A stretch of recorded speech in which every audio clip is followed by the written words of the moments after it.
Imagine a man sitting at a desk, staring at a flickering fluorescent light.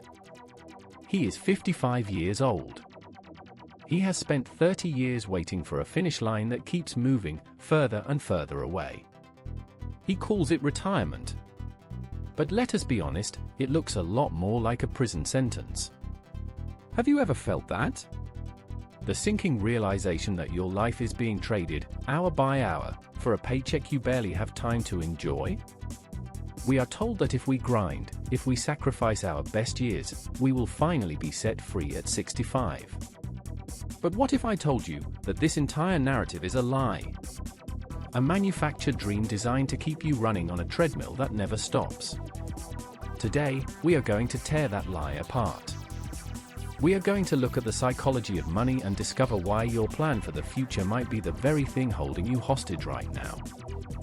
To understand why we are obsessed with the age of 65, we have to travel back in time. Long before the 401k, before the stock market apps on your phone, there was nothing. In the pre-industrial era, you worked until your body gave out. There was no gold watch. There was no cruise to the Caribbean. Then came Otto von Bismarck in the late 19th century. He needed a way to stabilize a restless population, so he drew a line in the sand. He picked the age of 65 as the threshold for state support.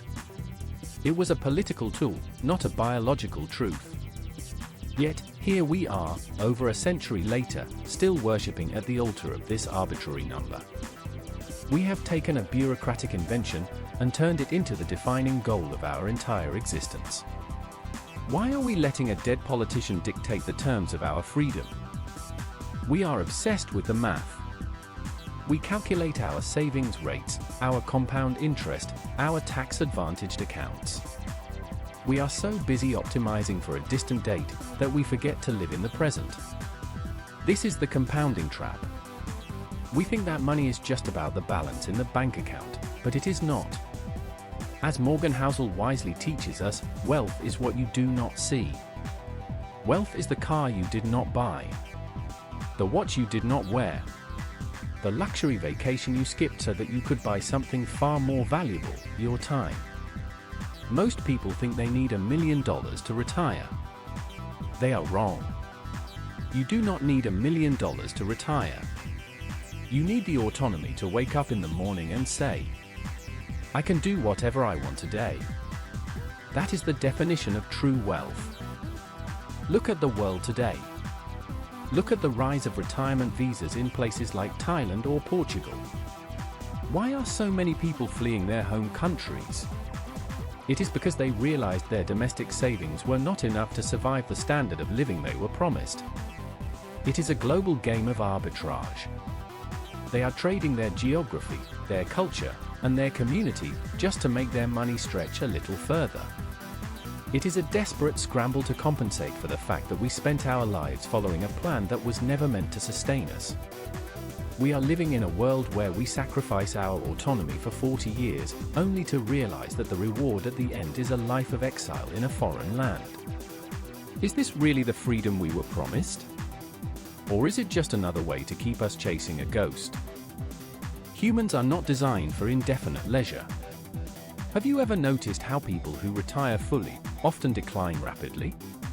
Without a sense of purpose, without the struggle that gives life meaning, the human spirit begins to wither.